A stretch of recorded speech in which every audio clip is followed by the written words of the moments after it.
Ruth, capítulo 2. Vou falar, Dai. Eu sei que eu faltei nas outras aulas, mas de Josué foi para Ruth? Se você tá em Josué, você tá bem atrasada das outras aulas, porque na verdade nós já estávamos em Juízes. Não é Josué, Já? Juízes. Olha como. Nossa, eu não tenho nada tipo de anotação na cabeça de juízo, a não ser que eu só não tô lembrando do texto, mas eu tô mais gravada em Josué do que em Juízes. É É porque que Juízes também tinha um pouco de Josué, não tinha? bem ali no primeiro capítulo. No começo só, eu É, acho que eu ainda fiquei ali no começo, então, é. das aulas que eu faltei. Mas é assim, ó, Juízes, a gente começou assim nos primeiros ali versículos praticamente, primeiro capítulo, segundo capítulo. Aí nós estamos fazendo em ordem cronológica. Então eu vim para a Bíblia em ordem cronológica. Aí a gente já foi para o final de Juízes, então a gente fez capítulo 19, 20 e 21, que entrou aqui na Bíblia em ordem cronológica. E aí entra para o livro de Ruth, porque Ruth está dentro desse contexto de Juízes. Então eu não fiz o livro de Juízes ainda. Praticamente nós não lemos o livro de Juízes ainda. A gente está dentro do livro de Ruth porque ele está inserido dentro do livro de Juízes. Por isso, mas a gente vai Tá. ver. Acho que justamente as aulas que eu faltei foi esse comecinho aí de Juízes, então que eu perdi. Tá bom. Tá bom? Dá para se Mas achar ainda. dá sim. O ideal era que você tivesse já dado uma olhada na aula passada, em Ruth capítulo 1, só para não perder ali o fim da meada do que está acontecendo, mas eu acredito que não tenha problema. Mas vamos seguir. Ruth capítulo 2, tá? Eu vou pegar do versículo 1 em diante. A gente fez até o versículo 7, mas eu vou pegar Ruth 2 a partir do versículo 1, só para a gente contextualizar e conseguir, então, fazer esse capítulo aqui em nome de Jesus, tá bom? Vamos lá? Ruth capítulo 2, a partir do verso 1. Diz assim: Noemi tinha um parente por parte do marido. Era um homem rico e influente, e pertencia ao clã de Elimeleque e chamava-se Boaz. Ruth, a moabita, disse a Noemi: Vou recolher espigas no campo daquele que me permitir. Vá, minha filha, respondeu-lhe Noemi. Então ela foi e começou a recolher espigas atrás dos ceifeiros. Casualmente entrou justo na parte da plantação que pertencia a Boaz, que era do clã de Elimeleque. Naquele exato momento, Boaz chegou de Belém e saudou os ceifeiros: O Senhor esteja com vocês. E eles responderam: O Senhor te abençoe. E Boaz perguntou ao capataz dos ceifeiros: A quem pertence aquela moça? E o capataz respondeu: É uma moabita que voltou de Moabe com Noemi. Ela me pediu que a deixasse recolher e juntar espigas entre os feixes, após os ceifeiros. Ela chegou cedo e está em pé até agora. Só sentou-se um pouco no abrigo. E disse então Boaz a Ruth: Ouça bem, minha filha, não vá recolher noutra lavoura, nem se afaste daqui. Fique com minhas servas, preste atenção onde os homens estão ceifando e vá atrás das moças que vão colher. Darei ordem aos rapazes para que não toquem em você. Quando tiver sede, beba da água dos potes que os rapazes encheram. Ela inclinou-se e, prostrada, rosto em terra, exclamou: Por que achei favor aos seus olhos, ao ponto de o Senhor se importar comigo, uma estrangeira? E Boaz respondeu: Contaram-me tudo o que você tem feito por sua sogra, depois que você perdeu o seu marido. Como deixou seu pai, sua mãe e sua terra natal, para viver com um povo que você não conhecia bem. O Senhor lhe retribua o que você tem feito. Que seja ricamente recompensada pelo Senhor, o Deus de Israel, sob cujas águas você veio, sobre cujas asas você veio buscar refúgio. E disse ela: Continue eu a ser bem acolhida, meu senhor. O Senhor me deu ânimo e encorajou sua serva, e eu sequer sou uma de suas servas. Na hora da refeição, Boaz lhe disse: Venha cá, pegue um pedaço de pão e molhe no vinagre. Quando ela se sentou junto aos ceifeiros, Boaz lhe ofereceu grãos tostados. Ela comeu até ficar satisfeita e ainda sobrou. Quando ela se levantou para recolher espigas, Boaz deu estas ordens aos seus servos: Mesmo que ela recolha entre os feixes, não a repreendam. Ao contrário, quando estiverem colhendo, tirem para ela algumas espigas dos feixes e deixem-nas cair para que ela as recolha e não a impeçam. E assim Ruth colheu na lavoura até o entardecer. Depois debulhou o que tinha juntado, quase uma arroba de cevada. Carregou-lhe para o povoado e sua sogra viu quanto Ruth havia recolhido, quando ela lhe ofereceu o que havia sobrado da refeição. A sogra lhe perguntou: onde você colheu hoje? Onde trabalhou? Bendito seja aquele que se importou com você. Então Ruth contou à sogra com quem tinha trabalhado. O nome do homem com quem trabalhei hoje é Boaz. E Noemi exclamou: seja ele abençoado pelo Senhor, que não deixa de ser leal e bondoso com os vivos e com os mortos. E acrescentou: aquele homem é nosso parente, é um de nossos resgatadores. E Ruth, a moabita, continuou: pois ele mesmo me disse também: fique com os meus ceifeiros até que termine toda a minha colheita. Então Noemi aconselhou a sua nora Ruth: é melhor mesmo você ir com as servas dele, minha filha. Noutra lavoura poderiam molestá-la.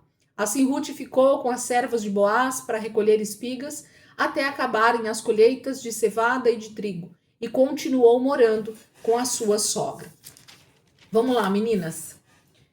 Nós temos aqui o contexto de um momento da história dessas mulheres aqui, Ruth e Noemi, onde o texto está mostrando a lei de Moisés sendo colocado em prática, literalmente, em todos os aspectos que a gente pode imaginar. Então, existem várias leis deixadas por Moisés, ditas pelo Senhor, né, de como Israel deveria viver como comunidade, como povo, e que está sendo colocado em prática aqui na vida dessas mulheres, dessas duas viúvas, né, precisamente. Então, a gente tem a história de Noemi e Ruth chegando novamente para morar em Belém de Judá. Noemi, uma efraimita, né, de Belém de Judá, alguém que saiu da sua terra com o seu marido e com seus filhos, mas volta viúva. E Ruth, uma moabita, uma estrangeira em terra de Israel, no meio do povo de Israel agora, né? E eu falei semana passada que talvez a parte mais importante aqui que a gente precisa frisar, de tudo que a gente falou, que é muito importante, mas quando a gente começa o capítulo 2, é entender que o último versículo do capítulo 1 faz, então, a referência ao que está acontecendo nesse momento aqui. Então, só recapitulando o versículo 22 do capítulo 1, que é o último versículo, diz assim: foi assim que Noemi voltou das terras de Moabe, com sua nora Ruth, a moabita. Elas chegaram a Belém no início da colheita da cevada. Se vocês olharem no calendário judaico, em que mês elas chegaram ali em Israel, na Terra Prometida, em Belém de Judá, elas chegam exatamente no mês de Nissan, no primeiro mês do calendário judaico. E a gente estudou bastante isso, né, lá com Moisés e com a saída do Egito. E esse primeiro mês do calendário judaico nada mais é do que o mês justamente da Páscoa, onde Deus institui o calendário judaico para esse momento, e aonde todo o calendário judaico começa, e ele começa com a saída do povo do Egito, mais precisamente com a morte do cordeiro, que simbolizava então naquele primeiro momento a Páscoa. E a partir daquele ano da saída do povo do Egito, Deus institui então que todos os anos começariam ali naquela data, no mês de Nissan, no primeiro dia do ano, para eles ali seria essa data, eles sabiam que data era essa. E 10 dias depois, mais precisamente 14 dias depois, seria a Páscoa dos judeus. Então, Noemi e Ruth chegam na época da colheita da cevada, na época em que começava a colheita da cevada em Israel, e também com isso era o mês de Nissan. Então, todo o calendário judaico começava nesse processo da colheita da cevada e também das festas de Israel, que a primeira delas era justamente a Páscoa. Então, eles estavam em um momento extremamente festivo, inclusive, e importantíssimo dentro do calendário do que representava, né, a Páscoa. A gente sabe que a Páscoa judaica, ela representa justamente redenção. A palavra talvez mais importante de todo o contexto do livro de Ruth é a palavra redenção. Então, se você quisesse uma palavra que resume o livro de Ruth, da história de Ruth, é a palavra redenção. E a gente vai entender então por quê. Mas esse é o contexto do início, né, desse livro. Elas chegam em Belém de Judá, uma estrangeira, e Noemi, uma israelita, mas as duas viúvas, mas elas chegam no momento importantíssimo do povo de Israel, que era o início do calendário judaico, então a colheita da cevada. Por isso que o texto vai falar sobre a colheita da cevada. Falava desse início do calendário.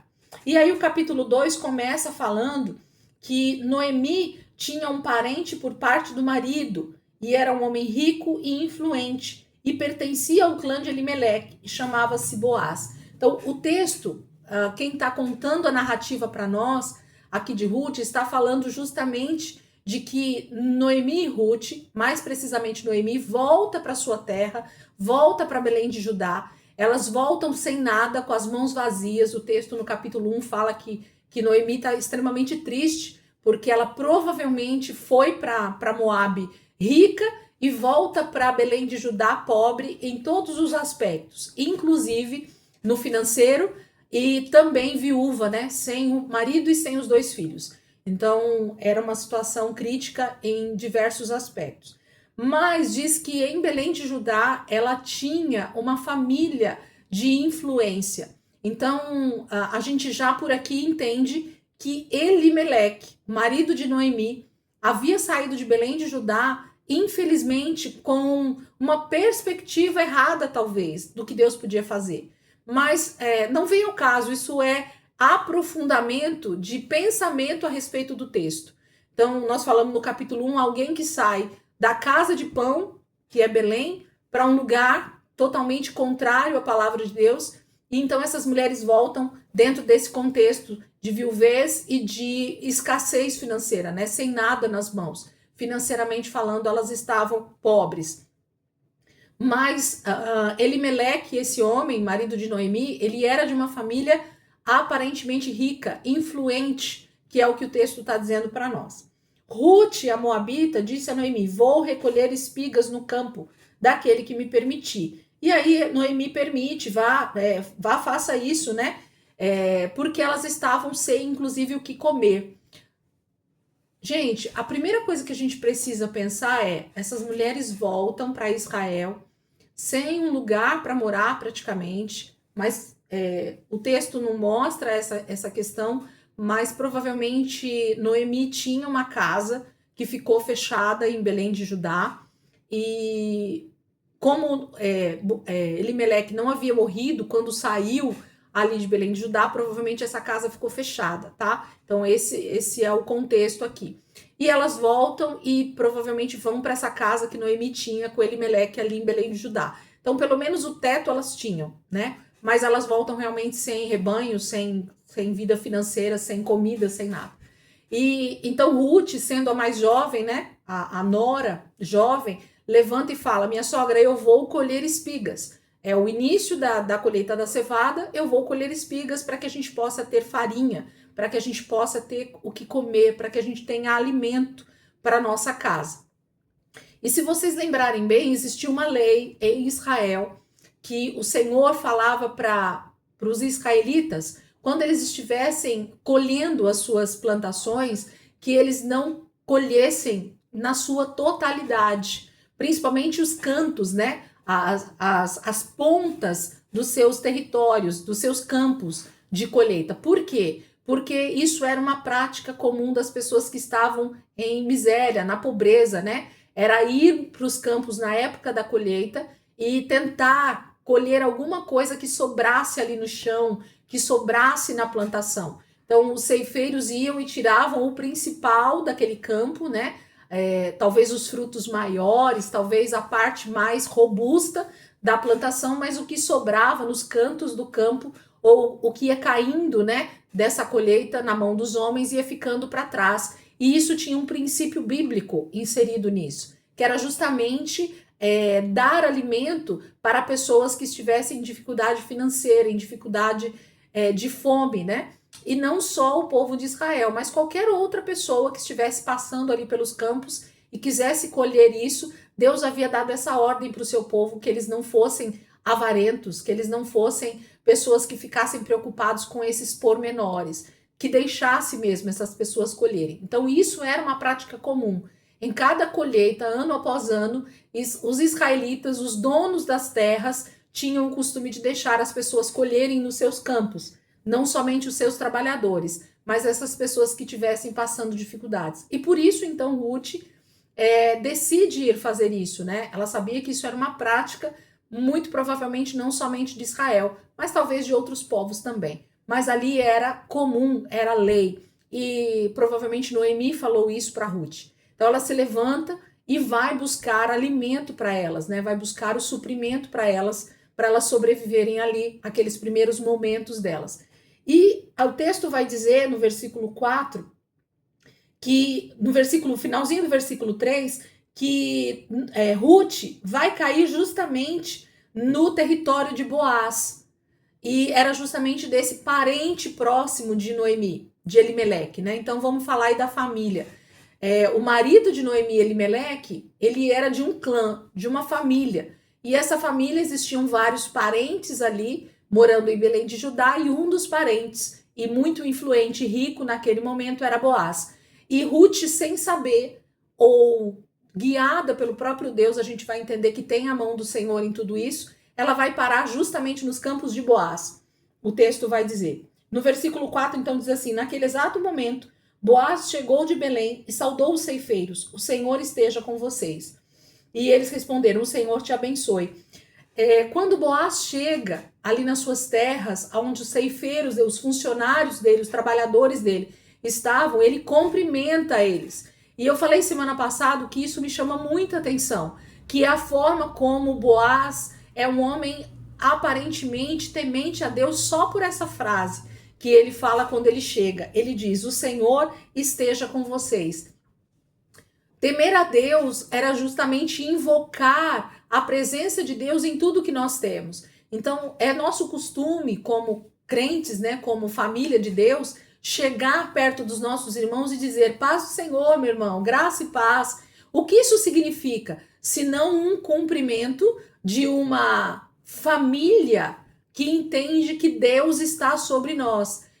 Quando nós cumprimentamos uns aos outros com a paz do Senhor, graça e paz, nós estamos invocando a presença de Deus naquele lugar onde nós estamos. Nós estamos atraindo a mesma fé que nós temos para todos que estão ali. Então, é a mesma coisa de dizer bom dia, boa tarde, boa noite, tudo bem, como você está, mas de uma maneira muito mais espiritual. Então, é isso que a gente faz quando a gente cumprimenta os nossos irmãos com a paz do Senhor.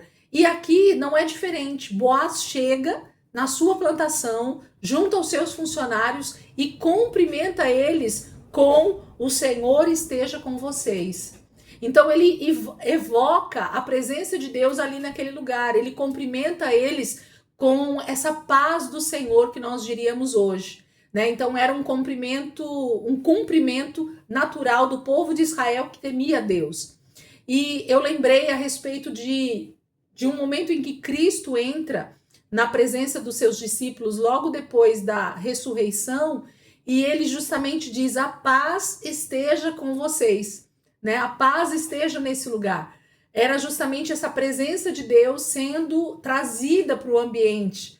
Então, Boaz, ele vai ser também, nesse momento aqui, nós vamos entender mais para o final, ele vai ser um tipo de Cristo, a tipologia de Cristo, aqui para Ruth e Noemi. Então, esse cumprimento de Boaz já me mostra quem ele é na história bíblica, mas muito mais quem ele é diante de Deus. Então, ele é alguém que realmente é trazido para o texto bíblico, é colocado dentro da palavra de Deus com um intuito de mostrar Cristo mais uma vez no texto bíblico.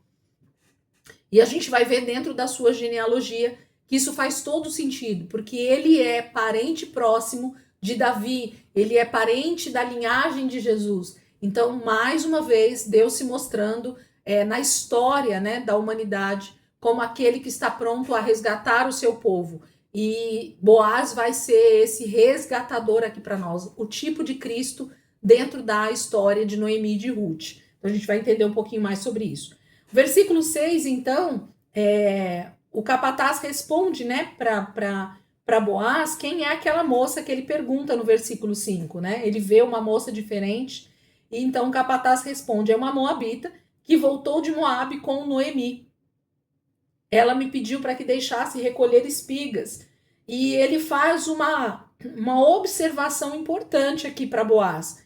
Ela chegou cedo e está de pé até agora. Só sentou-se um pouco no abrigo. Ele mostra para Boaz que essa jovem moabita, ela não é qualquer jovem, mas ela é alguém que realmente está disposta a fazer tudo o que for possível para trazer alimento para sua casa. É alguém, nos nossos dias nós diríamos, é alguém trabalhadora, né? Alguém que não tem preguiça, é alguém que realmente está disposta a lutar pela sua vida, pelo seu sustento, pela sua casa. É uma mulher guerreira, né? No nosso linguajar aqui também para os dias de hoje. Então ela era uma mulher diferente, talvez de muitas ali no meio de Israel. Versículo 8, então Boaz fala diretamente com Ruth nesse primeiro momento, ele tem uma primeira fala com ela. E disse então Boaz a Ruth: ouça bem, minha filha, não vá colher noutra lavoura, nem se afaste daqui.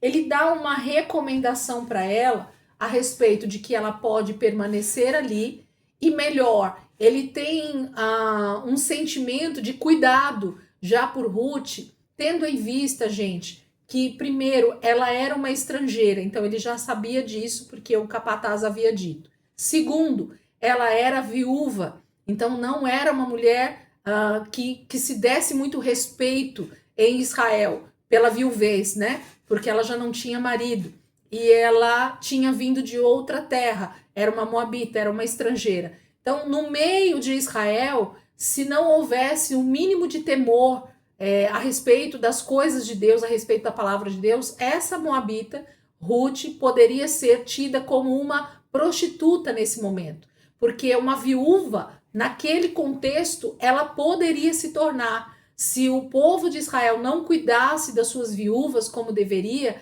ela iria passar necessidade, e a única maneira dela então se sustentar, se ela não quisesse morrer de fome, era justamente se vender para prostituição. Então ela se tornaria uma prostituta. Então Boaz está falando com Ruth agora nesse momento como alguém que está dando um suporte, não somente de cuidado financeiro, permitindo que ela colhesse nos seus campos, mas muito mais como alguém que está preocupado com a sua integridade, com a sua vida mesmo, com quem ela é como pessoa. Abrindo um parênteses aqui, gente, nós precisamos, como igreja, muitas vezes compreender que nós precisamos olhar para o nosso próximo com um olhar muito mais sensível.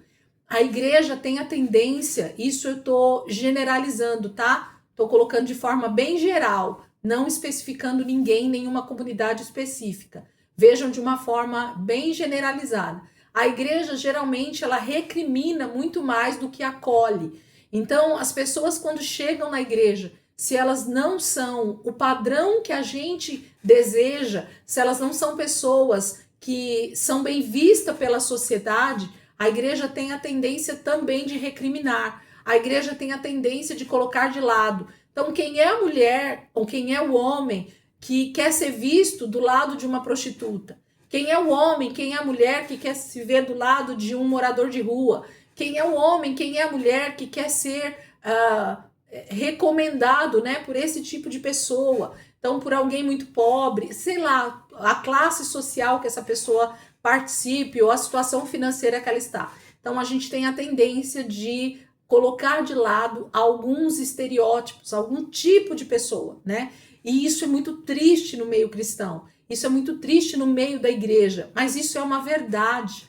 E a gente só considera uma pessoa como irmão na fé, a gente só cumprimenta: a paz do Senhor, irmão, a paz do Senhor, irmã, quando essa pessoa já é do nosso clube, né? Essa semana eu postei isso.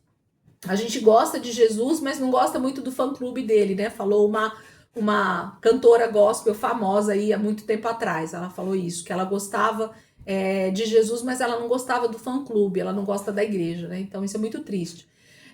Então a gente tem a tendência de só cumprimentar uma pessoa, só ter ela como cristã depois que ela já se torna membro da igreja onde a gente é, só depois que ela se batiza, só depois que ela realmente se converte. Aos nossos olhos, aquela pessoa só passa a ser da família de Deus no momento em que ela tem toda essa parte litúrgica completada, né? Então ela precisa aceitar Jesus, se batizar e ser da nossa igreja para que a gente entenda ela como cristã, como alguém que é irmão. E esse talvez seja o maior erro que nós cometemos ao longo dos séculos como igreja, porque a Bíblia ela não vai fazer distinção disso. Jesus nos mostrou na prática que ele não fez distinção. Antes, nós precisamos justamente olhar para o ser humano como essa imagem e semelhança de Deus, para que então essa pessoa seja vista como alguém que pertence a um lugar que ela ainda não participa. O que eu quero dizer com isso, gente? Se alguém já ouviu alguma ministração do pastor Paulo Borges Júnior, vai saber do que eu estou falando. Esse pastor, ele costuma fazer justamente essa ilustração para que a gente entenda. Isso tem a ver com a situação de Ruth e de Noemi. Ruth, então, poderia ser vista como uma prostituta, por causa da situação dela como viúva, por ser uma estrangeira e estar na terra de Israel. O povo de Israel era um povo escolhido, um povo separado, né? Então tinha lá as suas regras para ser um israelita, para ser alguém considerado do povo de Deus. Então eles poderiam excluir Ruth, mas Deus nunca colocou essa regra para o povo dele de que eles deveriam excluir, e sim que eles deveriam ser exemplo para que as nações vissem quem eles eram e assim atrair essas nações para perto de Deus e fazer com que eles se convertessem para o Senhor. Esse sempre foi o plano original de Deus com Israel. Mas, assim como Israel, nós também temos esse costume de achar que somos um povo exclusivo de Deus, de que só nós somos escolhidos de Deus, só nós somos separados de Deus, só nós somos os amados do Senhor, né? Então, esse exclusivismo passa a ser algo natural no meio cristão e também era algo natural no meio de Israel. Então, isso acontecia. Se nós olharmos justamente para os textos onde Jesus vai estar no meio de pecadores, era isso que a gente encontrava. Fariseus, doutores da lei, mestres da lei, recriminando Jesus por ele viver no meio de pecadores, por comer com pecadores, por estar no meio de prostitutas. Mas Jesus vai ser enfático em dizer que ele justamente veio para aqueles que estavam doentes, para aqueles que necessitavam de salvação. E será que é assim que a gente pensa hoje em dia também? Então, considerar o meu próximo como alguém já filho de Deus seria o nosso primeiro passo para ganhar alguém para Jesus. Por quê? No momento em que a gente já dá dignidade para uma pessoa, gente, que a gente realmente trata essa pessoa como ela deveria ser tratada, quando a gente olha com olhar de misericórdia para a situação de uma pessoa, quando a gente olha com o mesmo olhar de Deus para aquela pessoa, então é muito mais fácil daquela pessoa reconhecer Deus em nós, porque a misericórdia, a compaixão, o amor, eles são a marca do verdadeiro cristianismo, eles são a marca do verdadeiro Filho de Deus. Então, Jesus era tudo isso e muito mais. A compaixão, a misericórdia estavam o tempo inteiro caminhando junto com Jesus por onde ele ia. Então, Boaz, ele está sendo esse homem, nesse momento com Ruth, que está demonstrando que, independente de quem ela é, como nacionalidade, né, sendo uma moabita, sendo uma filha de um povo totalmente contrário à palavra de Deus, ele estava tratando aquela mulher com dignidade como ela merecia, como alguém que deve ser tratado com essa dignidade. Então esse é o primeiro passo para a gente reconhecer Boaz como esse tipo de Cristo. Então olha a compaixão, a misericórdia já aparecendo nas primeiras frases de Boaz para Ruth, para essa moabita, para essa estrangeira, para essa mulher que poderia cair naturalmente numa prostituição ou numa vida totalmente desgraçada, né? Sem a graça de Deus. Então, esse é o contexto aqui dos primeiros versículos desse capítulo 2 com Boaz e Ruth. Versículo 10. Ela inclinou-se e, prostrada, rosto em terra, exclamou: por que achei favor aos seus olhos, ao ponto de o Senhor se importar comigo, uma estrangeira? Percebe que essa mulher, ela sabe como ela seria tratada se fosse de forma natural, como a sociedade a trataria, como ela esperava já ser tratada. Então aqui fica essa dica para nós. As pessoas ao nosso redor que não conhecem Jesus ainda, elas justamente estão esperando que a gente as trate como alguém excluída, porque nós somos vistos como aqueles que são exclusivistas, como aqueles que se acham os melhores, como aqueles que se acham os filhos de Deus escolhidos. Percebem como muitas vezes nós deixamos ou não temos uma oportunidade de realmente mostrar o amor de Deus, porque nós, às vezes, temos atitudes de alguém que exclui, alguém já de bate-pronto, sem demonstrar o mínimo de compaixão, de amor pelo próximo, seja ele quem for, ok? Então Boaz respondeu, versículo 11, contaram-me tudo o que você tem feito por sua sogra, depois que perdeu o seu marido, como deixou seu pai, sua mãe, sua terra natal, para viver com um povo que você não conhecia bem. O Senhor lhe retribua o que você tem feito, que seja ricamente recompensada pelo Senhor, o Deus de Israel, sob cujas asas você veio buscar o refúgio. Boaz, ele já mostra para ela, conta a história dela sem ela falar uma palavra. Então, pela narrativa, pelo texto aqui, a gente já sabe que esse capataz havia falado naquele momento para Boaz sobre Ruth, mas ele já está sabendo sobre a história de Ruth e de Noemi muito antes de começar esse diálogo com ela. A gente sabe muito bem que em cidades pequenas, em vilarejos ou em situações de uma sociedade, né, tribal, como era aqui o caso de Israel, a gente sabe muito bem que as fofocas correm muito rápido, sim ou não, gente? Dentro da igreja, quando acontece alguma coisa, né, quando chega alguém, ou quando alguém comete algum erro, ou quando alguém comete um pecado, ou quando alguém cai em pecado, ou quando acontece alguma coisa diferente, rapidamente as notícias correm, né? Isso a gente vê hoje ainda mais nas redes sociais. Mas isso é uma realidade, o ser humano tem a tendência de vazar informações muito rápido, né? A chamada fofoca, o telefone sem fio, ou qualquer outra coisa que a gente possa dizer. E não foi diferente. No momento em que Noemi chega com Ruth, ali em Belém de Judá, com certeza, praticamente toda a cidade, todas as famílias ali ficaram sabendo a respeito da história de Noemi.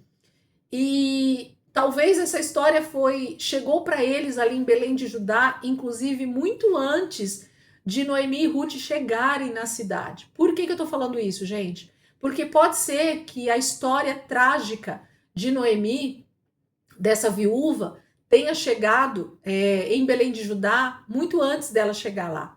Porque pode ser que alguém tenha levado essa notícia ainda quando ela morava em Moabe, dizendo assim, gente, vocês não sabem quem morreu. E aí as pessoas, quem morreu? Sabe aquele homem chamado Elimeleque, que saiu daqui com a sua esposa e seus 2 filhos, Malom e Quilion, e foram embora para uma outra terra, para Moabe, buscando refúgio da fome que nós sofremos aqui em Belém de Judá? E as pessoas diziam, sei, o que aconteceu com Elimeleque? Então, ele morreu lá em Moabe. E a sua esposa Noemi ficou viúva com seus 2 filhos. E, além disso, os seus filhos casaram com mulheres moabitas, misturaram o nosso sangue israelita com estrangeiras. E eles se casaram lá e eles moram lá. Não passado muito tempo dessa primeira fofoca, chega a segunda fofoca, que é a fofoca da morte, inclusive, dos filhos de Elimeleque. Agora a fofoca é assim, sabe? Aquele Elimeleque que ele morreu lá em Moabe, de ter ido com a sua esposa e com seus filhos, agora quem morreu foram os seus filhos. Olha que tragédia, gente. Como Deus pesou a mão. Aquela típica fofoca terrível que acontece. Pode falar, Dai. E até porque eles eram parentes, né? Então, como parentesco mesmo, né? Eles já receberam a notícia, né, da tragédia. Pode ter sido, pela questão do parentesco, sim. Mas eu acredito que a notícia chega muito mais como essa grande fofoca, porque o texto não vai falar e a gente não tem nem como achar que isso aconteceu ou não aconteceu. Só estou realmente conjecturando, porque a gente percebe que Boaz, ele tem já um parâmetro, né, de quem é Ruth, de quem é essa mulher que está no território dele e o que aconteceu com ela, né? Então Ruth já é conhecida ali no território de Belém de Judá como essa mulher que tem ajudado a sua sogra Noemi, que mesmo diante da viuvez não abandonou a sua sogra, porque Noemi já era uma mulher de idade e ela já sem marido e sem os filhos. Se Israel não colocasse a lei que o Senhor deu sobre cuidar de viúvas em prática, literalmente, gente, Noemi se tornaria alguém, ou prostituta não digo, porque como ela já era velha, ela nem tinha mais condições para isso. Mas ela morreria de fome, essa é a verdade. Não demoraria muito tempo e Noemi também ficaria doente, fraca, pela falta de comida, e ela morreria literalmente, mesmo estando ali em Judá. E a gente pode ter certeza que isso aconteceu inúmeras vezes, porque Deus, em alguns textos, vai recriminar Israel por não estar cuidando das viúvas e dos órfãos. Então, se Deus está alertando, corrigindo o seu povo sobre isso, é porque isso acontecia. Então, a gente pode imaginar que se Noemi ela vai para Belém de Judá sozinha, e se os israelitas ali, seus parentes, não cuidassem dela como deveria, essa mulher com certeza morreria à míngua, mesmo estando morando na casa de pão. Então, mesmo ela morando em Belém de Judá, a casa de pão, ela poderia ser alguém que estava fadada a morrer de fome ou morrer por alguma doença, por fraqueza e tudo mais. Mas Ruth, a nora, não abandona essa sogra de idade. E essa notícia então já tinha chegado para Boaz, para sua família ali, né? Ou para as pessoas de Belém de Judá, falando a respeito da integridade, da fidelidade, como o próprio Boaz fala aqui, né? Como você foi fiel, como você foi alguém leal à sua sogra, como você foi alguém leal à sua família ali, né? Mesmo tendo morrido o seu marido. Então, essa notícia já está lá. Por isso que a gente tem esse texto no capítulo 2 com uma fala muito mais abrangente, muito mais aberta, né? Então, a gente precisa olhar de forma macro para ver isso, senão a gente pensa que o bate-papo tá superficial, e não tá superficial. A narrativa tá contando só algo para nós que a gente precisa pensar maior. Versículo 13.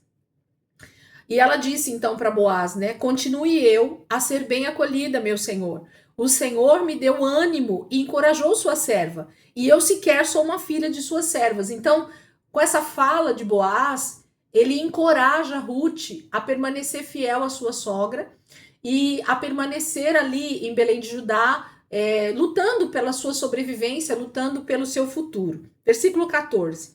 Na hora da refeição, Boaz lhe disse: venha cá, pegue um pedaço de pão e molhe no vinagre. Aqui está falando de poder comer na mesa, né? Então, os trabalhadores, eles provavelmente não tinham esse acesso tão próximo, né? Aos seus senhores, aos donos, né, das terras. Mas, para bons patrões, eles realmente deixam os funcionários chegar mais perto. Então, Boaz devia ser esse homem extremamente bondoso com os seus ceifeiros, com os seus funcionários, né, com as pessoas que trabalhavam para ele. Então, imagine a bondade desse homem, né, desse homem rico ali de Belém de Judá, mas que fazia os seus funcionários se sentirem tão próximos dele, tão acolhidos por ele. E essa estrangeira, então, agora também está sentindo essa bondade desse homem. Quando ela se sentou junto aos ceifeiros, Boaz lhe ofereceu grãos tostados. Então, agora ele não oferece só um bocado de pão, mas ele oferece o que tem na mesa dele para Ruth. Ela pode comer do que ela quisesse ali na mesa de Boaz. Ela comeu até ficar satisfeita e ainda sobrou. Versículo 15. Quando ela se levantou para recolher espigas, Boaz deu estas ordens aos seus servos: mesmo que ela recolha entre os feixes, não a repreendam. Ao contrário, quando estiverem colhendo, tirem para ela algumas espigas dos feixes e deixem-nas cair, para que elas as recolha e não a impeçam. E assim Ruth colheu na lavoura até o entardecer, e depois debulhou o que tinha juntado, quase uma arroba de cevada. Então ela passa o dia ali com os trabalhadores de Boaz, e ele pede para eles deixarem ir caindo boas espigas. Então o favor de Deus, através da vida de Boaz, para a vida de Ruth e Noemi, vai além, né?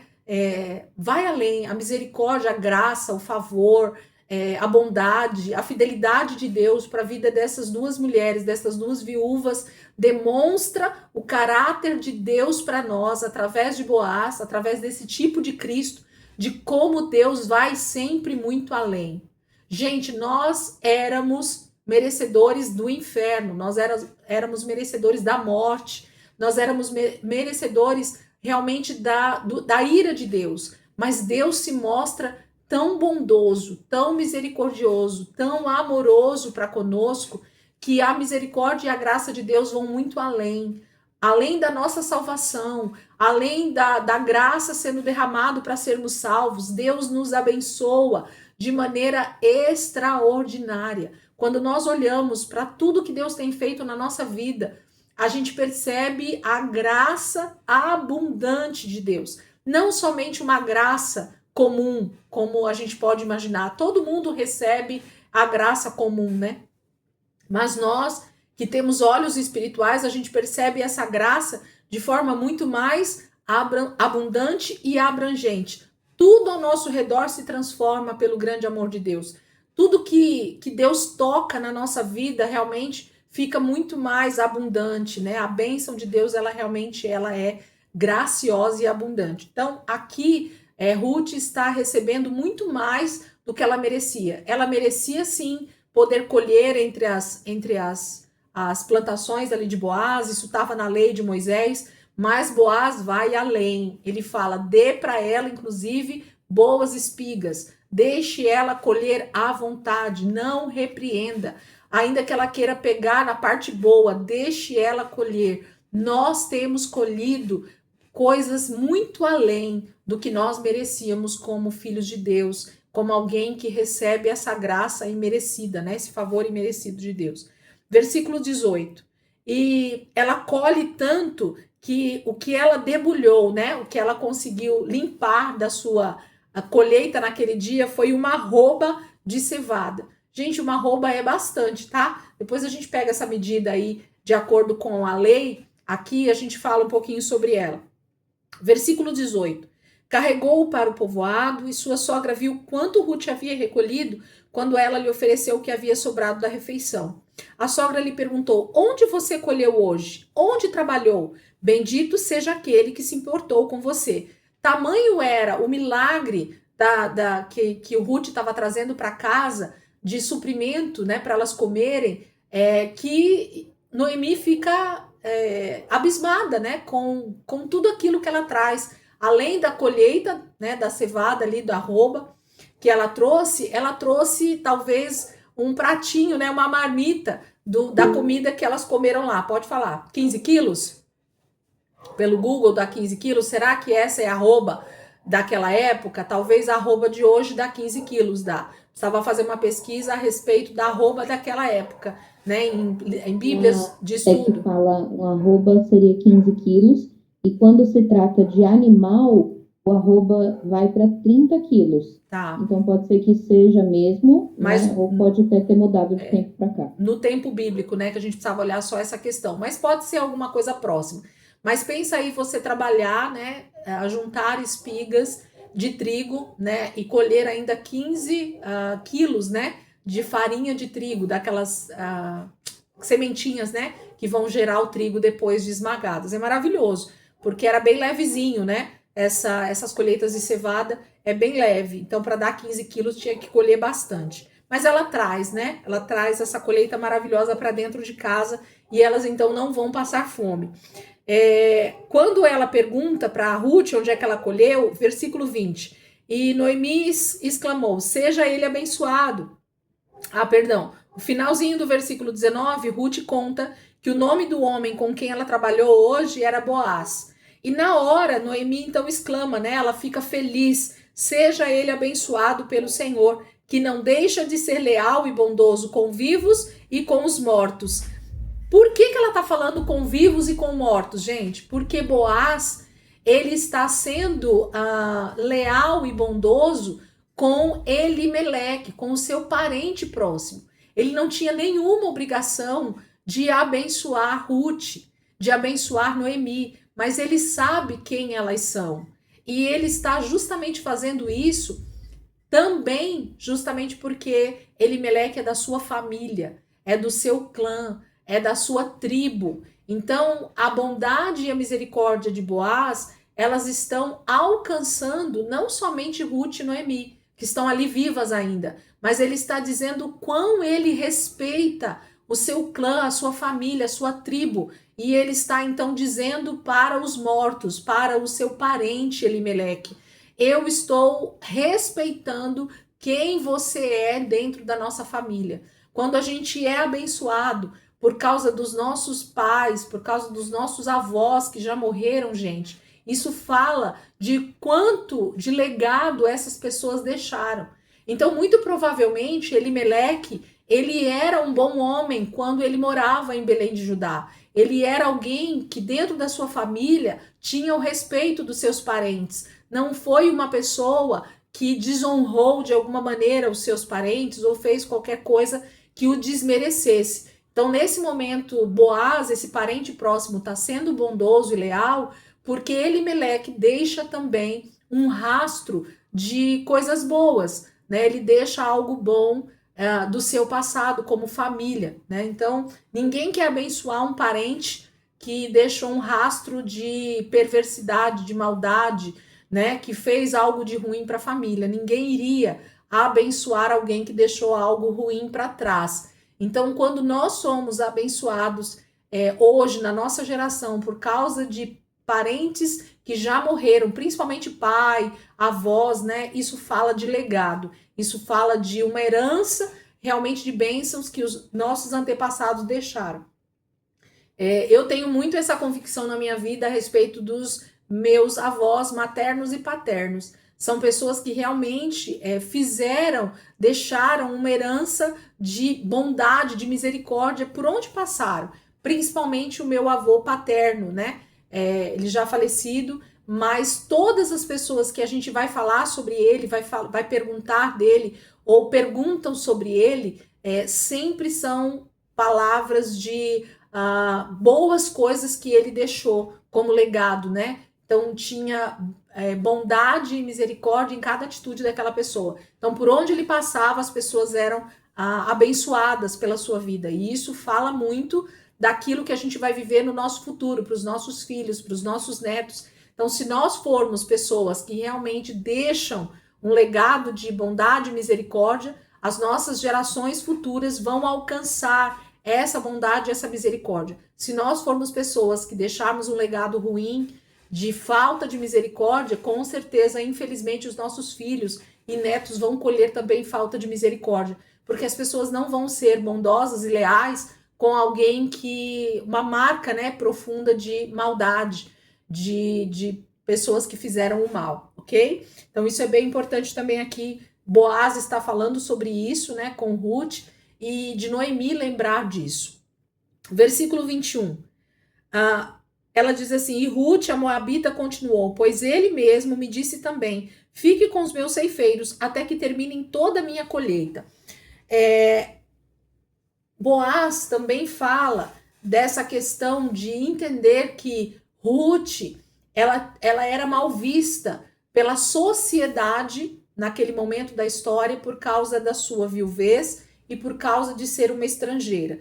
Então, como eu já falei anteriormente, Boaz está resguardando a integridade física de Ruth, ok? Ela provavelmente é uma mulher jovem ainda, mas que se deixada próximo de pessoas que não tinham o temor a Deus, ela poderia sim ser molestada fisicamente, sexualmente, estuprada inclusive, sem trazer nenhum malefício para o seu malfeitor. tá? Então, ela seria, sim, de alguma maneira molestada, porque isso era cultural. Então, uma mulher viúva, não tendo realmente, principalmente, nenhuma raiz ali com o povo de Israel, ou se fosse em outras terras, então era pior ainda.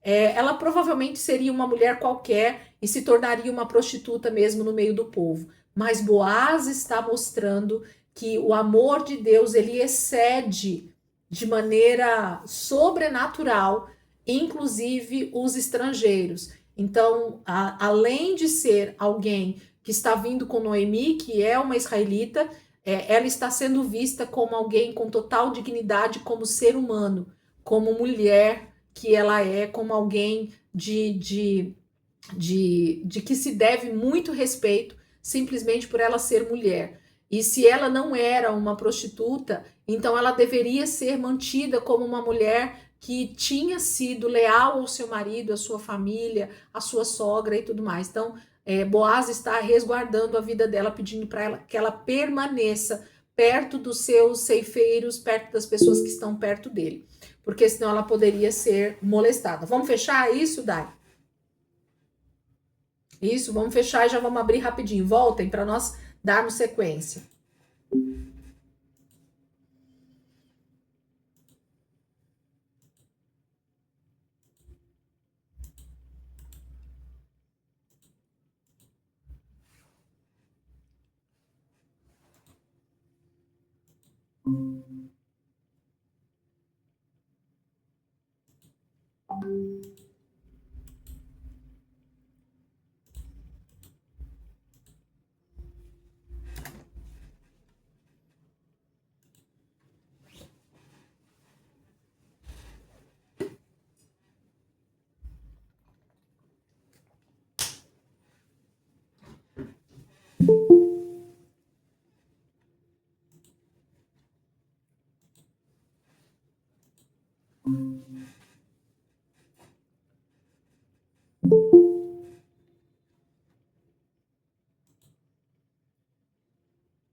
Vamos lá, meninas? Ruth, capítulo 3. Vamos seguir aqui. Ruth, capítulo 3. Vamos seguir. Diz assim o texto. Certo dia, Noemi, sua sogra, lhe disse: Minha filha, tenho que procurar um lar seguro para a sua felicidade. Boaz, senhor das servas com quem você esteve, é o nosso parente próximo. Esta noite ele estará limpando cevada na eira. Lave-se, perfume-se, vista sua melhor roupa e desça para a eira. Mas não deixe que ele perceba você até que tenha comido e bebido. Quando ele for dormir, note bem o lugar em que ele se deitar. Então vá, descubra os pés dele e deite-se. Ele lhe dirá o que fazer. E respondeu Ruth: Farei tudo o que você está me dizendo. Então ela desceu para a eira e fez tudo o que a sua sogra lhe tinha recomendado. Quando Boaz terminou de comer e beber, ficou alegre e foi deitar-se perto do monte de grãos. Ruth aproximou-se sem ser notada, descobriu os pés dele e deitou-se. No meio da noite, o homem acordou de repente. Ele se virou e assustou-se ao ver uma mulher deitada a seus pés. Quem é você? Perguntou ele. Sou sua serva Ruth, disse ela. Estenda sua capa sobre a sua serva, pois o Senhor é resgatador. E Boaz lhe respondeu: O Senhor a abençoe, minha filha.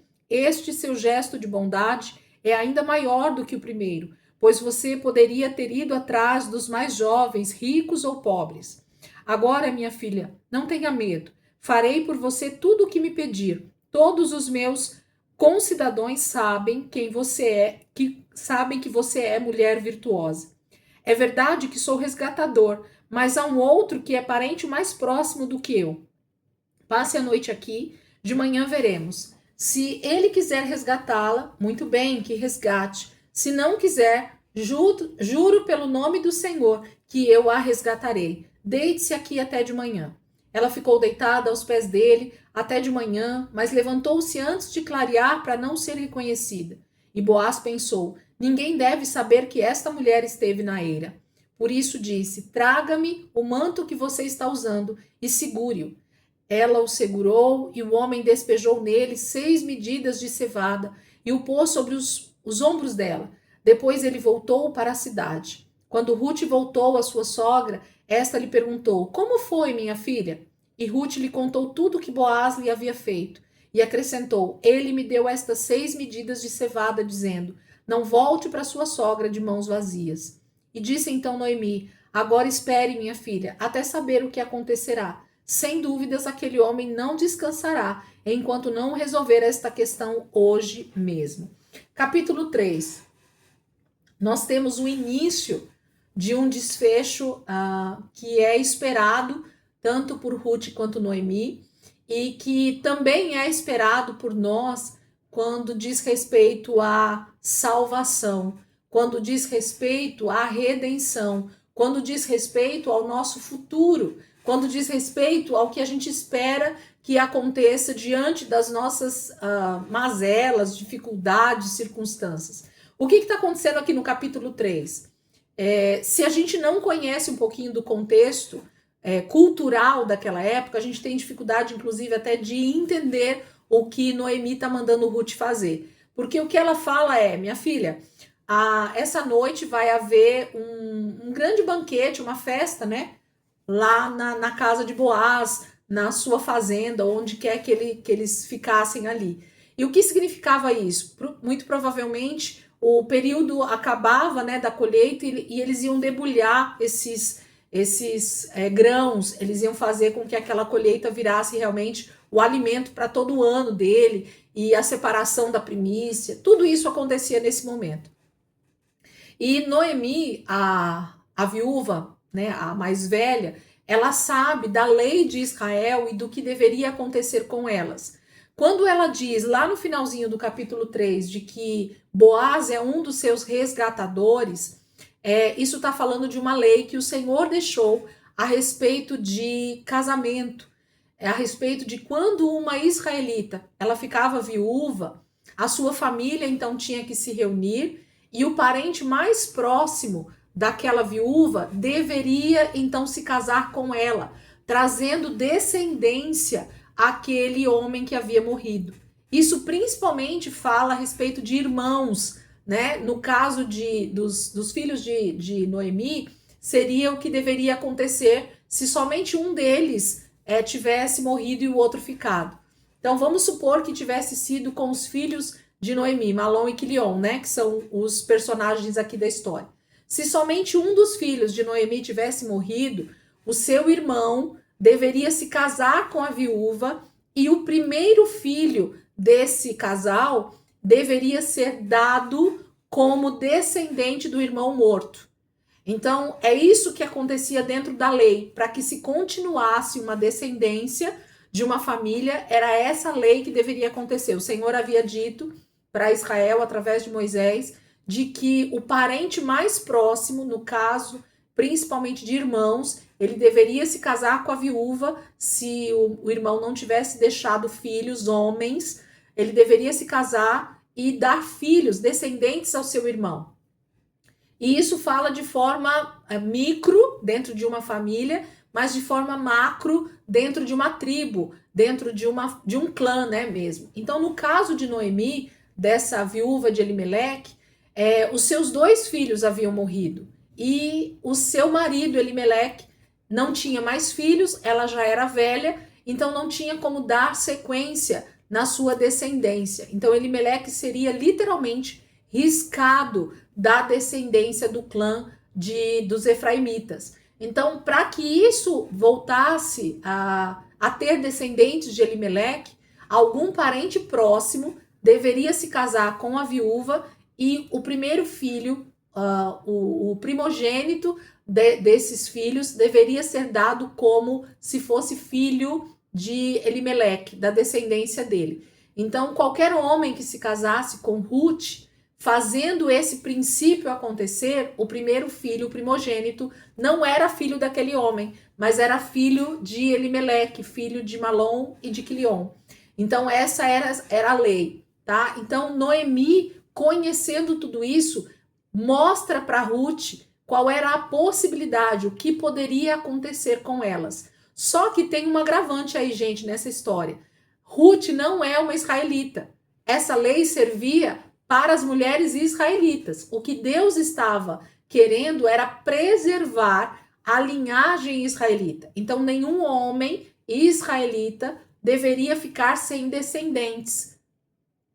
Então, era esse o princípio que Deus estava estabelecendo. Só que Ruth não era uma israelita. Ruth era uma moabita. Então, ela era uma estrangeira. Então, de forma bem geral, Ruth não merecia ter um resgatador. Ruth não merecia ter um novo casamento debaixo dessa bênção de Deus. Mas Noemi entende que já que elas estão ali, e já que Ruth havia realmente se convertido ao Senhor, por causa do texto lá do capítulo 1, onde ela fala, né, que o teu povo será o meu povo, o teu Deus será o meu Deus, Ruth realmente se converteu a Deus. Ela abandonou todos os deuses moabitas para adorar simplesmente ao Deus de Israel. Então, tudo isso fazia sentido para Noemi, para sua sogra. Então, faria sentido ela defender essa possibilidade da sua família, do seu marido morto, Elimeleque, ter descendentes, ter a continuidade da sua família. Então, Ruth, sendo a nora, né, ali no caso, e convertida, ela faria parte, então, da linhagem de Elimeleque. Então, ela fala para Ruth fazer esse pedido a Boaz. Toda essa encenação ali nos pés de Boaz fala justamente da única possibilidade de Ruth fazer esse pedido para Boaz. Não havia outra maneira dessa mulher chegar até Boaz e fazer esse pedido de misericórdia, de compaixão, de redenção. Essa é a palavra aqui, tá? Se não fosse dessa maneira. Então, Noemi ensina Ruth, nesse momento, como ela deveria fazer isso, para que ela não fosse vista em Israel com Boaz, para que ela tivesse a oportunidade de falar com Boaz sem ser vista, inclusive, e buscasse a misericórdia de Boaz nesse momento. Gente, a história é simplesmente um filme extremamente romântico, mas um filme romântico de alguém que está buscando salvação, redenção, oportunidade de dar continuidade na sua vida de forma digna. Porque lembra do início, do que a gente falou hoje no início da aula, elas chegam em Belém de Judá sem recursos financeiros. Elimeleque, o marido de Noemi, literalmente se torna alguém pobre. Ela, como viúva desse homem, está sem herança nenhuma. Então, elas estão à margem da sociedade naquele momento. Elas se tornam alguém sem nome, sem um futuro, sem condições para nada. E somente através do resgatador é que elas teriam a oportunidade de se tornar novamente alguém reconhecida no meio das tribos de Israel, no clã mesmo de Elimeleque. Então, Noemi só poderia ser vista como alguém que deixou um legado, que deixou uma herança, que deu continuidade na sua descendência através do resgatador. O que é o resgatador, então? O resgatador é esse parente próximo, como o próprio texto está dizendo, que abriria mão do seu primogênito para dar uma linhagem ao falecido, ao morto. Então, ele realmente precisava renunciar o seu primogênito em favor de uma família para dar continuidade. Então, era alguém que abria mão do seu futuro, vamos dizer assim, né? Porque esse homem, ele abriria mão justamente do seu primeiro filho, que era o primogênito, que era o principal de uma família. Então, essa lei de redenção, ela fala muito mais sobre misericórdia, sobre compaixão e sobre eternidade do que sobre família. Não sei se vocês estão conseguindo me entender. O resgatador, ele é muito mais do que simplesmente um homem que olha para uma viúva e fala assim: ah, tá bom, eu vou continuar a linhagem do meu irmão, do meu parente. Ele está renunciando os seus descendentes. Porque o filho primogênito era o principal, era o que carregaria toda uma herança daquele homem. Então, Boaz, ele está sendo, porque ele vai ser o resgatador de Ruth, a gente vai ver isso agora, ele está abrindo mão da sua herança como descendente. Ele está abrindo mão de quem ele é como homem, literalmente, como linhagem de descendentes, para dar continuidade para a família de Elimeleque. Só que ele faz isso e ele se torna, mais uma vez, então, o tipo de Cristo. Porque Deus, na sua infinita misericórdia, ele abre mão justamente também do seu primogênito em favor de muitos filhos. Entendem agora o resgatador? O resgatador é aquele que abre mão do seu primeiro fruto, do seu primeiro filho homem, daquele que daria toda a sua descendência, que daria todo o seu nome para a sua futura descendência, em favor do seu irmão. Olha isso, gente, anota, e aí você vai ruminar isso, você vai meditar nisso. Porque é isso que fala sobre o resgatador. Fala de alguém que decide abrir mão do seu fruto principal, do seu primeiro filho homem, para que houvesse descendência para o seu irmão. Ou para o seu pai, vamos dizer assim, né?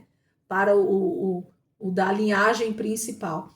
Então, Jesus é esse tipo, Deus é esse tipo para nós de resgatador, e é nesse aspecto que a lei da redenção desse resgatador acontece para Israel. Então, para que uma linhagem não acabasse, para que um nome fosse excluído da família de Israel, esse resgatador entrava nesse lugar. Ele renunciava o seu próprio status de homem e de ter um filho primogênito para ele, para dar esse filho primogênito para o falecido, né? O morto, aquele morto. Então, Boaz vai ser um tipo de Cristo para nós na história de Ruth por causa disso, porque ele vai ser esse resgatador, ele vai abrir mão da sua descendência, da sua linhagem, para dar linhagem para Elimeleque. Só que a gente vai perceber com essa história que Deus está usando a vida de um homem que está abrindo mão da sua descendência para dar luz à descendência do Filho de Deus, de Jesus Cristo. Da descendência de Boaz vai vir justamente a descendência de Jesus. Então é muito maior, é muito mais poderoso, é muito mais importante do que a gente imagina quando alguém obedece a um princípio de Deus. Quando eu abro mão da minha vontade própria em favor da vontade do Pai, da vontade de Deus, é muito provável que eu entre numa história de redenção muito maior. Então, quando nós renunciamos a nossa própria vontade, quando nós renunciamos o nosso próprio ego, quando nós renunciamos as nossas benfeitorias, quando a gente vai para a cruz junto com Cristo, a gente está sendo também parte desse resgate, dessa redenção que Deus está fazendo na terra. Então, quando eu faço parte da história de Deus de alguma maneira, eu estou então justamente me ligando a essa redenção que Cristo fez por nós. Porque se o próprio Deus abre mão do seu filho em resgate de muitos, por que eu não abriria mão de vontades muito particulares, né? Isso é tão profundo, tão maravilhoso, gente, que vai além, inclusive, do nosso pensamento. Porque quem é aquele que realmente abre mão de um filho, né, em favor de outras pessoas? Só Deus, para mostrar uma redenção tão grande para nós, inclusive aqui dentro do próprio livro de Ruth, tá bom? Então, essa história dela ir, se deitar aos pés de Boaz, isso fala de uma maneira que Ruth teria para pedir, para se colocar no lugar daquela que está pedindo para esse homem, Boaz, que poderia ser o seu resgatador fazer. Vamos entender um pouquinho melhor isso? Quando a gente vai para o capítulo 4, a gente vê que o resgatador mais próximo, ele não vai abrir mão disso. E a gente vê como o egoísmo humano, ele se mostra, né? Esse homem poderia ter feito história na vida dele, aparecer na linhagem de Jesus, mas ele não quis. Não o Boaz, o outro que está aqui na história. Vamos ver? Vocês entenderam aí o que significava o resgatador, né? Porque que a Noemi vai pedir para Ruth ir lá pedir isso para Boaz. Capítulo 4, versículo 1, diz assim: Enquanto isso, Boaz subiu à porta da cidade e sentou-se exatamente quando o resgatador que ele havia mencionado estava passando por ali. Boaz o chamou e disse: Meu amigo, venha cá e sente-se. Ele foi e sentou-se. Boaz reuniu 10 líderes da cidade e disse: Sentem-se aqui. E eles se sentaram. E depois disse ao resgatador: Noemi, que voltou de Moabe, está vendendo o pedaço de terra que pertencia ao nosso irmão Elimeleque. Pensei que devia apresentar-lhe o assunto, na presença dos líderes do povo, e sugeri-lhe que adquira o terreno. Se quiser resgatar esta propriedade, resgate-a. Se não, diga-me para que eu o saiba, pois ninguém tem esse direito a não ser você e depois eu. Eu a resgatarei, respondeu ele. Não Boaz, o outro. Boaz, porém, lhe disse: No dia em que você adquirir as terras de Noemi e da Moabita Ruth, estará adquirindo também a viúva do falecido, para manter o nome dele em sua herança. Diante disso, o resgatador respondeu: Nesse caso, não poderei resgatá-la, pois poria em risco a minha propriedade. Resgate a você mesmo, eu não poderei fazê-lo. Antigamente, em Israel, para que o resgate e a transferência de propriedade fossem válidos, a pessoa tirava a sandália e a dava ao outro. Assim oficializavam os negócios em Israel. Quando, pois, o resgatador disse a Boaz: Adquira a você mesmo, tirou a sandália. Então Boaz anunciou aos líderes e a todo o povo ali presente: Vocês hoje são testemunhas de que estou adquirindo de Noemi toda a propriedade de Elimeleque, de Quilion e de Malom. Também estou adquirindo o direito de ter como mulher a Moabita Ruth, viúva de Malom, para manter o nome do falecido sobre a sua herança e para que o seu nome não desapareça do meio da sua família ou dos registros da cidade. Vocês hoje são testemunha disso. Os líderes e todos os que estavam na porta confirmaram: somos testemunha. Faça o Senhor com essa mulher que está entrando em sua família, como fez com Raquel e Lia, que juntas formaram as tribos de Israel. Seja poderoso em Efratá e ganhe fama em Belém. E com os filhos que o Senhor lhe conceder desta jovem, seja a sua família como a de Pérez, que Tamar deu a Judá. Gente, isso é tão maravilhoso e tão forte espiritualmente que talvez a gente nem consiga compreender de forma tão clara e objetiva quanto o que estava acontecendo ali nesse momento aqui que a gente está lendo essa história. Boaz vai para a porta da cidade aonde acontecia os grandes julgamentos. Os grandes negócios aconteciam sempre nas portas das cidades, porque era ali que os líderes, os principais, os juízes, os anciãos da cidade ficavam para julgar as causas. Então, tudo que era judicialmente necessário julgar ia para a porta da cidade, e esses anciãos, esses homens mais velhos, os líderes das tribos, iam para lá, se juntavam ali, ouviam essas causas e julgavam tudo isso. Então, no caso de um resgate de um falecido, isso também acontecia diante de toda a cidade ali, dos mais velhos, né? E é isso que Boaz faz. Ele fez uma promessa para Ruth, que resolveria essa situação. Ele queria se casar com ela. Ele via nela uma mulher prendada, uma mulher de valor, uma mulher com princípios, alguém com que ele desejaria se casar. Então, ele entendia que ele era o resgatador, mas antes dele tinha alguém que tinha maior possibilidade. Na verdade, era o parente mais próximo de Elimeleque. Então, antes de Boaz, existia um parente mais próximo. Provavelmente alguém da família muito mais próximo de Elimeleque do que Boaz. Então, ele fala assim, eu não posso te resgatar antes de saber se esse parente mais próximo deseja. Se ele desejar, você é obrigado a se casar com ele. Mas se ele não quiser, eu estou te prometendo que eu vou casar com você. Eu vou ser o seu resgatador. E ele vai, então, na manhã seguinte, para a porta da cidade. E esse homem, o resgatador mais próximo, o parente mais próximo de Elimeleque, está ali também. Então, ele reúne 10 homens, 10 anciãos, junto com esse homem, e expõe a situação de Noemi e de Ruth. E ele diz assim, olha, Noemi, a viúva mais velha, ela está vendendo a propriedade de Elimeleque, porque ela precisa de recursos financeiros para viver. E você, fulano de tal, não sei o nome do homem, ele nem aparece na história, né? Isso é o mais importante aqui da gente perceber. Deus nem quis que o nome desse homem aparecesse, só aparece o nome de Boaz. E esse homem, então, ele é colocado ali na situação dizendo, ó, você é o resgatador mais próximo de Elimeleque, porque nós precisamos resgatar essas terras para elas continuarem dentro da nossa família, dentro do clã de Elimeleque, para que ela não seja vendida para outras tribos ou para que ela não seja dada para outras pessoas. A principal atitude sempre era vender para o parente mais próximo.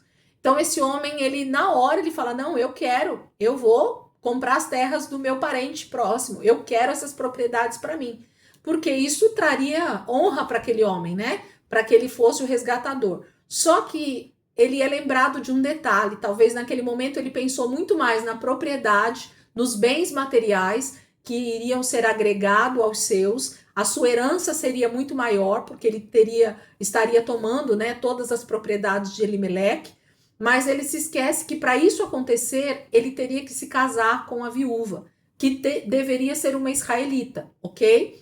E então Boaz lembra ele que Noemi está ali com uma viúva de Malom, que é o filho ali no caso, viúvo da Ruth, é uma moabita. E aí esse homem pensa melhor, cai em si, e ele fala assim, como assim? Para tudo. Provavelmente esse homem já era casado. E ele já tinha filhos com essa esposa. Isso tudo está dentro de um contexto histórico e cultural para a gente entender isso, tá, gente? Eu estou falando de algo que a gente busca para poder entender melhor. Então, esse homem, por que ele nega isso? Porque ele já tinha provavelmente filhos, ele já tinha para quem passar a sua herança. Se ele se casa com Ruth, se ele é o resgatador de Ruth, ele é obrigado a passar toda a sua herança para o primeiro filho que ele tivesse com Ruth. Então, os seus filhos do seu casamento não seriam os herdeiros principais, e sim os filhos que ele tivesse com Ruth. E aí, na hora, esse homem dá um passo atrás e ele diz, eu não quero, então. Eu não vou abrir mão de dar a minha herança para os meus filhos de sangue.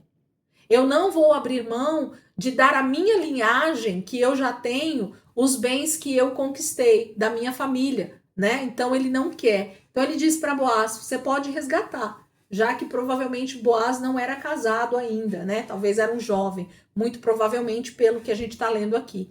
E ele abre o direito então para o próximo, que seria Boaz. E Boaz provavelmente abre aquele sorriso largo, né? E olha para essa situação alegre, porque ele vê em Ruth uma moça bela, uma moça bonita, com quem ele realmente pode se casar e formar a sua família, e naquele momento ele não se importa em dar realmente continuidade dessa primogenitura para Malom, para Elimeleque. Ele está disposto a abrir mão disso como herança, né? Como filhos para ele. Os próximos filhos seriam a sua descendência, mas o primogênito seria filho de Malom e de Elimeleque. Então ele não teria uma genealogia própria dele, né? Mas ele teria uma genealogia muito mais de Elimeleque e de Malom do que dele, de Boaz. Mas Deus transforma aparentes maldições em bênção, né? Aparentes tragédias em lugar de bondade, de misericórdia. E é isso que vai acontecer. Então, faz-se todo esse ritual aqui que a gente viu das sandálias. Ele jura, né, diante dos anciãos da cidade, para que depois não voltasse atrás. E todo esse juramento passa a ser justamente uma declaração no reino espiritual do que Boaz se tornaria para Noemi e para Ruth. Então, esse resgatador está pronto a fazer aquilo que está na sua responsabilidade. Então, a partir desse momento, Boaz então pode realmente tomar Ruth como sua esposa, tomar as terras que eram, toda a herança que era de Elimeleque, mas se tornar o resgatador. Então, a tribo de Efraim vai reconhecer, através do filho, a tribo de Judá, perdão, vai reconhecer o filho de Ruth e de Boaz como esse da linhagem que a gente vai compreender a partir do próximo capítulo, tá bom? Então aqui a gente tem o desfecho de que realmente Boaz vai poder ser esse resgatador da família de Noemi e Ruth. Mais precisamente, ele está novamente sendo essa tipologia de Cristo, dizendo para o Pai: eu vou ser o resgatador, Pai. Eu vou ser aquele que vai dar a linhagem que o Senhor necessita, que o Senhor deseja para ter muitos filhos. A gente vai entender um pouquinho isso melhor a partir da próxima aula, tá bom? Então, semana que vem a gente faz o desfecho da redenção através de Boaz e Ruth e entramos, então, dentro do livro de Juízes, capítulo 4, tá bom? Então, semana que vem a gente finaliza o livro de Ruth e a gente entra no livro de Juízes. E como isso traz uma alegria ao nosso coração de que a palavra de Deus mostra para nós misericórdia, graça, redenção, resgate de quem estava totalmente perdido, porque eles poderiam resgatar Ruth nesse momento. Eles poderiam resgatar a viúva Noemi, né? Comprar as terras de Elimeleque entre a sua família. Tanto Boaz quanto esse homem, ou qualquer outro que fosse o resgatador, poderia se negar. E essas mulheres ficariam à mercê de não ter uma linhagem reconhecida para Elimeleque e para Malom. É disso que nós estamos falando. A linhagem não daria continuidade. A linhagem seria quebrada nesse momento. E nós não teríamos essa linhagem de Jesus se Boaz não tivesse entrado nessa história. Lógico que o nosso Deus está com as mãos sobre tudo isso, colocando esse anseio, esse desejo por Boaz de entrar nessa história como esse resgatador. É fato que Boaz tinha em mente que ele estava entrando nesse negócio muito mais como um agente de Deus na história, né? Eu tenho certeza que Deus, de alguma maneira, colocou esse amor no coração de Boaz por Noemi, por Ruth, tendo em vista que Deus podia fazer um milagre mesmo através dessa redenção, através desse resgate, tá bom? Vamos orar? Pode falar, Soninha, vai falar alguma coisa? Não? Aninha, ora pela gente aí, por favor, pode ser? Bom, Elis, eu tenho uma notação aqui. Eu queria confirmar. O Boaz foi filho de Salom e Rebeca, é isso? Boaz foi filho de Raabe com Salmão. Isso mesmo. Tá? Então, na verdade, Boaz já é filho da redenção. Ele tem um histórico de salvação, porque provavelmente a sua mãe, né, essa avó, essa família tinha lá as suas histórias sendo contadas de pai para filho, de como Deus agiu com misericórdia para com a família de Raabe, sendo ela já uma prostituta. Percebem que a herança na mente, no coração de Boaz, era de um Deus que havia tido misericórdia da sua mãe, né? Então havia já muita graça, muita misericórdia no coração de Boaz, sendo esse filho de uma prostituta. né? Que foi resgatada por Deus. Isso é maravilhoso, saber que nós somos não merecedores desse favor de Deus, mas também fomos resgatados com tão grande amor. Amém. Pode orar, Nino.